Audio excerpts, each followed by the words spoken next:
Hello and welcome to Social Currency, powered by Sunrise Banks, a podcast about the most innovative changemakers in finance, technology, and ESG, and how they, our guests, are dismantling barriers and reshaping their industries and maybe even ours too. I'm Tyler Seidel. And I'm Eric Schurr.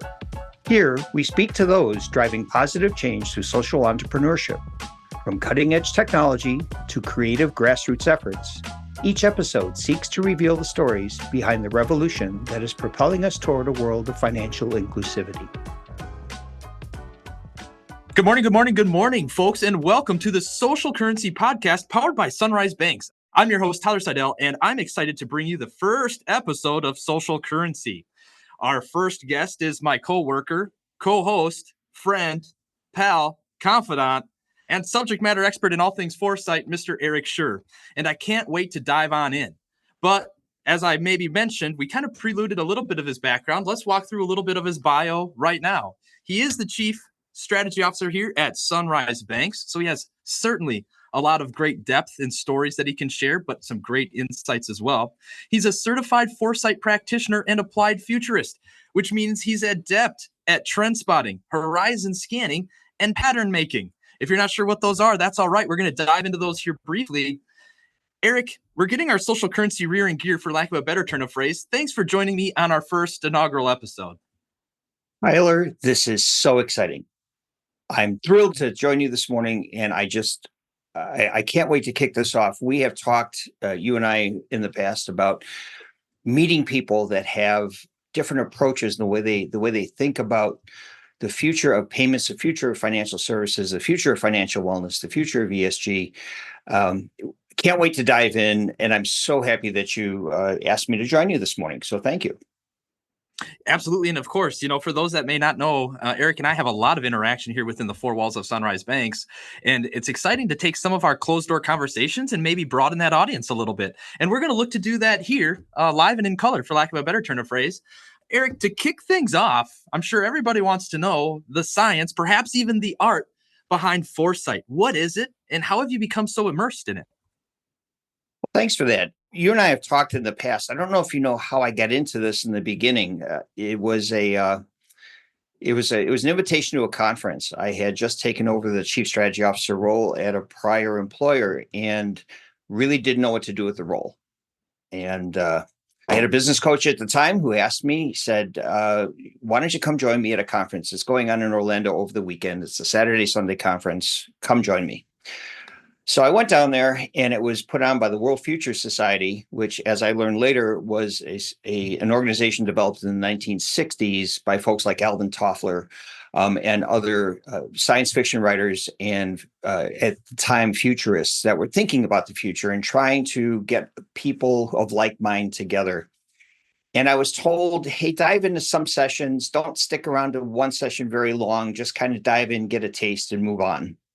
So as I went around for the 2 days, listening to spiritualists and housewives and restaurateurs, and they're talking about their industries and they're talking about the trends. What the light bulb moment for me was, there are things that transcend industries. There are what they call trends that truly move society forward, and that's what got me hooked. That was 10 years ago. I stepped back, talked to my business coach about a week later when she asked me, she said, hey, what'd you think of the conference? I said, it was the most stimulating conference I'd ever been to. She said, that's great. You're presenting there next year. So part of my work over the course of the year was to put together a paper and submit it. And I was accepted and presented on the future of personal financial management at the 2014 World Future Society conference.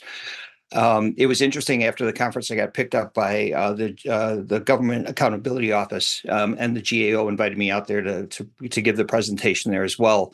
The exercise gave me the ideas that fuel my thinking today and gave me the tools to actually practice that I hope to instill in others.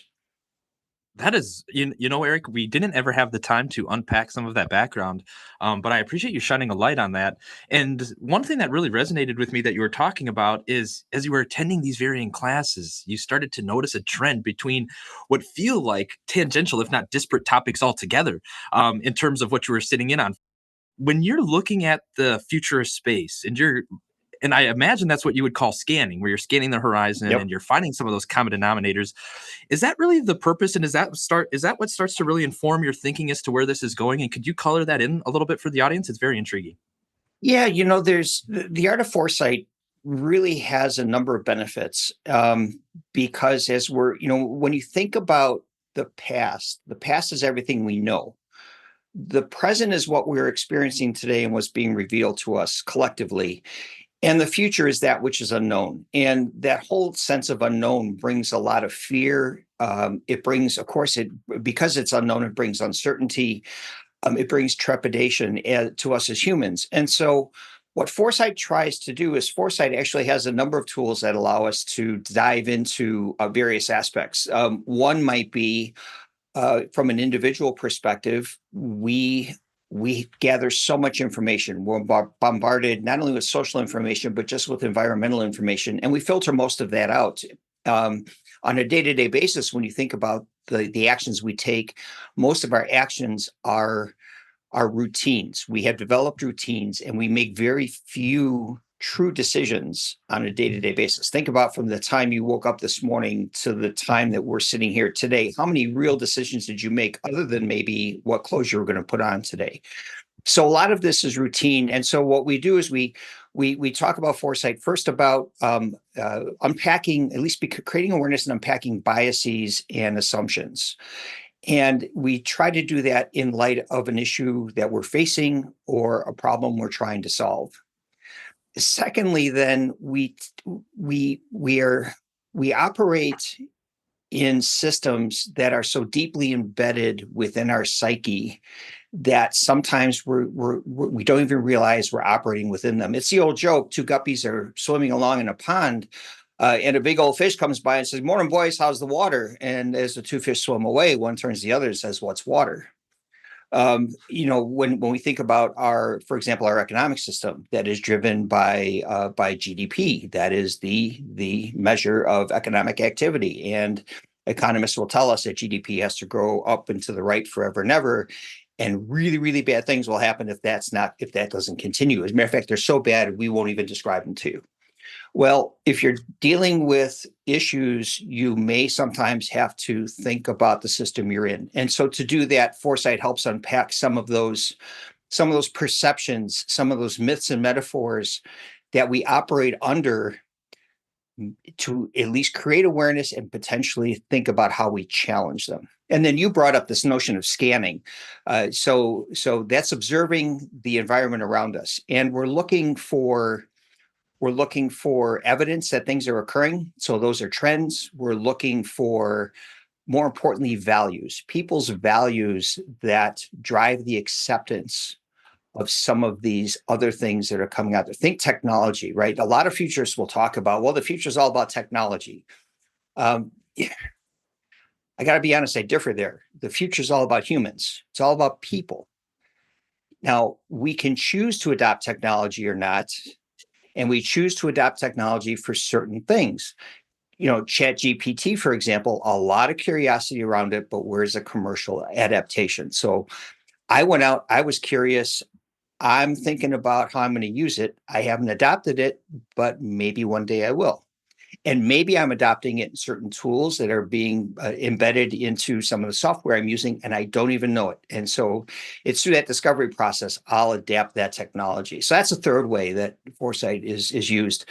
And then once you scan and we have this qualitative data, how do we make sense out of it? And that's probably one of the key impacts of Foresight. As organizations are looking at the environment they're operating in, there's this looming question: how do I make sense of all of this that is coming toward me and the challenges that I don't even know about yet that might impact my business? Foresight allows us to begin to make sense around those by producing implications and impacts on some of the observations that we've made about the world around us. Now you can put that into scenarios and create a background and stories about what a future might look like. And then you can also, as an organization, start to define your preferred future. And then finally, you can actually put that into action and bump it up against a strategic plan. And that's where you see a lot of foresight work being done, is when they marry the strategic planning process with foresight. So basically, you can build a plan that is resilient, and you have scenarios out there that as you observe what is going on around you, you can bump those up against your scenarios that you've developed and then go look back at your strategic plan and say, well, if A happens, that's a signpost. This means that this is probably bigger than we first realized. What does our plan say if we indeed saw an uptake in this type of adoption, for example? Eric, I appreciate that. And one thing that I was looking to draw a distinction on, and you captured it just organically in your dialogue, was really there's an intersection, or perhaps how a strategic plan works with really a foresight product artifact. And how I'm understanding it is that your strategic plan is kind of standalone. And that's kind of what you're looking to do. Your foresight analysis, your scanning, is going to make a determination, or that artifact that comes out of that foresight process is going to make is going to inform a strategic plan that says, hey, this is what we're seeing on the horizon. It looks like perhaps maybe there's tougher times, maybe it's open skies. And this is how we're going to reflect, or how we're going to amend our strategic plan. Is that accurate? And could you give perhaps some examples for our user base as to what that would look like in terms of amendments, pivoting, or otherwise? Yeah, no, thanks for that. That's absolutely true. The way I think about it is putting a cartoon character such as Mickey Mouse, drawing the cartoon character on a blank piece of paper. Well, the cartoon character is us. We are going to move forward, and yet we don't really know what we're going to do with that cartoon character until we paint the background. Is Mickey sitting on the river? Is Mickey sitting in space? Where is Mickey, and what are the situations around him? So that foresight tends to paint in the background. And then our actions start to become a little clearer, and we start to at least eliminate the chaff and start harvesting some of the wheat. Let me give you an example of a situation that I think we're running into. For me, I think the impacts of the environment, the ability for organizations to adapt, control, and change in reaction to environmental impacts is the biggest business opportunity in the next 70 years. And the reason I say that is because there is so much that needs to happen, and it is so localized. So let me give you an example. There are coastal areas on the East Coast, particularly, that are sinking in the ocean. So the New York Times tells us in an article that they say is science-based, and we've had municipalities along the East Coast conduct studies. City of Boston conducted a study in 2030 called Boston 2030. And one of the headlines is by 2070, they think $80 billion of property value is going to be at risk for coastal flooding consistently. Now, their strategy is to take and defend that. So they're thinking about building seawalls. So when you think about that type of infrastructure build, what opportunities does that present to us as an organization? Down the coast in Norfolk, Virginia, Norfolk wrote a plan called Vision 2100, where they actually they have sunny days flooding today. And when they took a look at their map and released it in 2015, they had 4 broad areas of impact. They've since updated it, and the most severely impacted areas, they're actually thinking about ceding to the ocean. Now, that's really interesting because that has very different, for example, infrastructure questions. So how do you seal off the water supply and the electric supply and the gas supply from the ocean so that it doesn't encroach and affect those properties that are still above ground? And then there's the whole human impact of that. So does a FEMA check still cut it? Should we be talking to our policymakers and thinking through how do we relocate folks? This whole notion of immigration from a human perspective is going to be massive. And then you have cities on the northern climes, such as Buffalo, New York, and Duluth, Minnesota, who are declaring themselves climate havens. So they're looking at climate change, but they're looking at it strictly as an opportunity. How do we build more housing? How do we reimagine living? How do we accept people into this area that are coming here? And how do we preserve the quality of life that we want to have for ourselves? So we see that we see new construction with embedded carbon being a big factor now. So just building materials themselves take up a lot. They use a lot of carbon just to create 2x4s and concrete. There's a whole movement around that as well. And that's going to become increasingly important because in about 20 years, embedded carbon, the carbon that's used to create materials, is going to account for 50% of the lifetime carbon footprint of an existing structure. So if I'm a bank and I lay this out to you, and we gather some information. Now we can sit down and we can start talking about some of the implications. What's the implication? And don't forget, heat and wildfire as well. So on the West Coast, you've got and you've got Phoenix in the Sun Valley. What are they going to do? And they have a whole host of problems. So it's local, but at the same time, there's such opportunity out here. So if we're sitting here as an organization in the upper Midwest, we have to ask ourselves, what are the opportunities that we want to take to help nudge some of these things along through the use of finance? Again, how do we make finance a force for good? Eric, when you say that the future is unknown, and paraphrasing here, perhaps worrisome, and even trepidous, and I think that you and I both are firm believers that where some see trepidation, social entrepreneurships, they see opportunity. And really what you're describing here is you're starting to paint that picture 1 to 3 years into the future, perhaps even more into the future, perhaps than that, in terms of some of these manifesting in reality. It gives the organizations, those that are looking to position opportunity, it gives you a long enough runway to intersect that trend, to capture and provide or position some form of value. And that is what I perceive in our conversation to be the highest and best use of foresight, just from an entrepreneurship or a going business consideration. What are your thoughts around that? And is that truly the highest and best use of foresight in your mind? Well, it can be. The 6 benefits I laid out earlier can be utilized to solve either market opportunity problems or organizational design problems into the future. How we're going to organize our work into the future and reimagine our organization in service of that. So we can separate those and use those for specific purposes. But if taken together, those 6 interlocking pieces, if adopted by an organization, truly makes an organization future looking. The language of foresight begins to infiltrate the language of projects and the language of everyday work. And it's as much a mindset as it is the use of the tools. Now, some people they live to work to keep the trains running on time, to keep the operation efficient. And for some people, foresight is a foreign language. It's not for everyone, but if organizations can take and adapt some of the tools of foresight to their particular need and expand as needed, they will find benefits that go beyond the initial one. So in this case, market opportunity, inevitably they will turn to organizational design. We've talked about the 3 horizons model, which is the tool that's used out there. And we talk about Horizon 1 being that which is currently occurring today, Horizon 2 in the intermediate, and Horizon 3 long term. But you can also turn that tool around and use it and say, from a point in time today, there's evidence of all 3 horizons out there. Horizon 1 is the way business is being done today, our business as usual processes. Horizon 2 are the adoptions of new technologies, for example, into business processes. So artificial intelligence into customer service, for example, in the banking background. Horizon 3 is subtle. She's a subtle lady. She's in the background.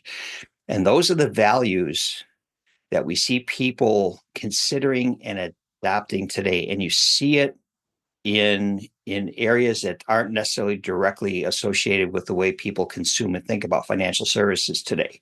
It might be in the way that people are desiring to live out their passions consistent with their values.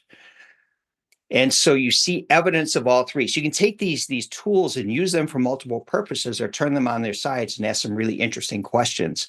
And that's really the purpose of foresight. Purpose of foresight is to ask the provocative question and have us think about that seriously. And if we think about them in new and different ways, what are the opportunities? What are the possibilities out there?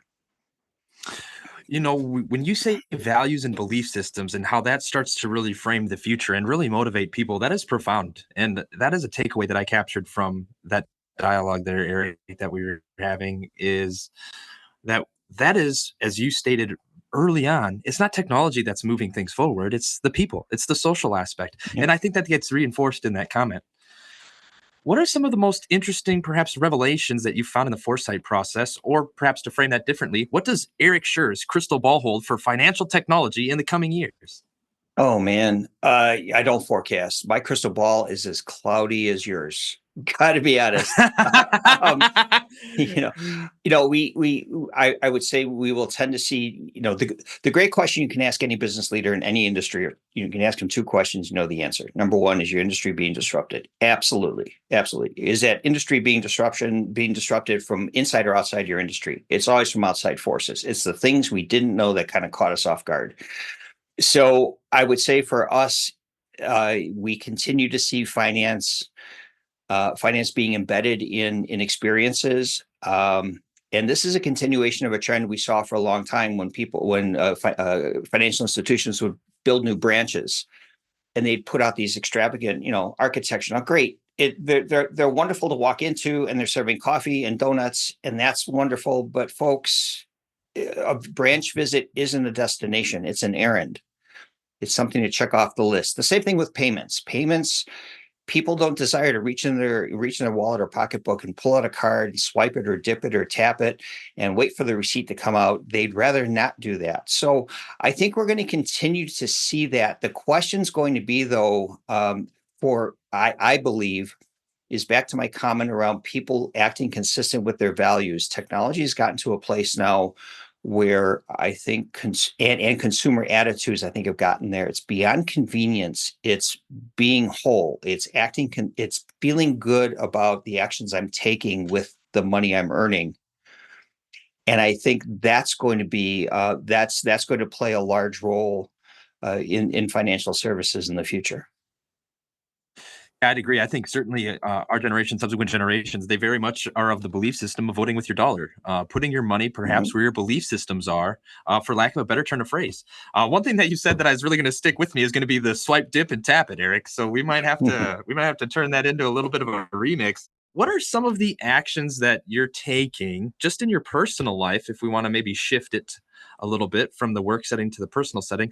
What are some actions that you take in your personal life, knowing that you sit on kind of foresight academia, knowing that you have this adaptability to pattern scan to see things in the future? How does that affect your personal life and what you look to do and how you serve your local community? Yeah, thanks for that. We talked about this before. I'm a firm believer, first off, that people are at the center of the future. It is not about technology. It is not about nature. Although our actions are being driven by nature, it is about humans because we have the ability to choose that which we use, and we have a responsibility to steward the resources we have. There's a gentleman by the name of Herman Daly who was an IMF, International Monetary Fund economist in the 80s and 90s, and he came up with this concept of consumption economics, and he talked about this idea of Earth. We sit on Earth, and it's only so big. And as an economy, we take energy and resources off the Earth, and then we do things with it. We manufacture, and then whatever's wasted or we don't use anymore gets dumped back on the rock on Earth. And that has given rise to, most recently, donut economics, that whole concept. And so it keeps me the notion of foresight helps keep me grounded in the fact that this is about people. This is not about technology. The second thing is it really helps me stay flexible in my mindset. I'm wildly optimistic about the future. So you need to know that about me. I'm not a dystopian guy. We can go there, but I don't stay there very long. But I believe people have agency in the future. Because it's all about people, people have agency, meaning that we create our future every day by the actions we take. I'm a firm believer in that. And because the future is every moment from now until the time we're put in the earth, what are we going to do with it and how do we think about it?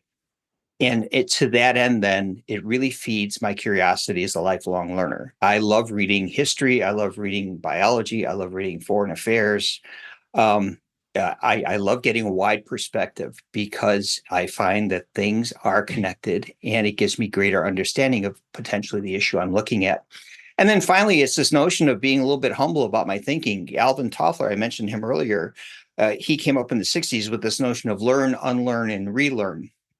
So while I'm learning all the time, I have to have the temperament to be able to understand the other side or understand alternative points of view.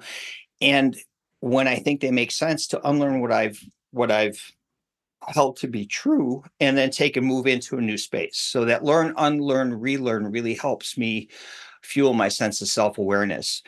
I'd say that's it. And then finally, we spend so much time, you and I do, in the business. We're like 50 feet above the ground, and sometimes we're in the weeds. And a lot of times we like to pull out because it's our job.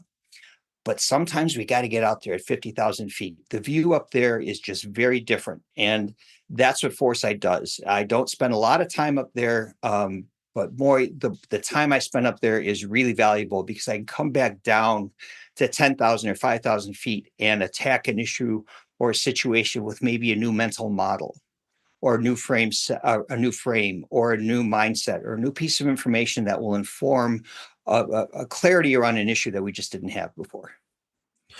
I think when you're able to, as you were mentioning, step up, take yourself to a higher vantage point, look at the issue from perhaps a different optic, it kind of takes some of the fear and uncertainty out of it. And then you're able to come back down, put yourself in kind of that tactical, transactional space, and then take the next steps that you need to in an effort to keep going. I kind of liken it to the parallel of if you're digging a ditch, you don't necessarily know where you're going unless you peek your head up. Take a look every once in a while, and then get back down and start digging. So, Eric, phenomenal dialogue, great conversation. I want to provide you with the opportunity, in case we haven't, just to leave the audience with something that we have not expressly covered, whether by way of questions or conversationally.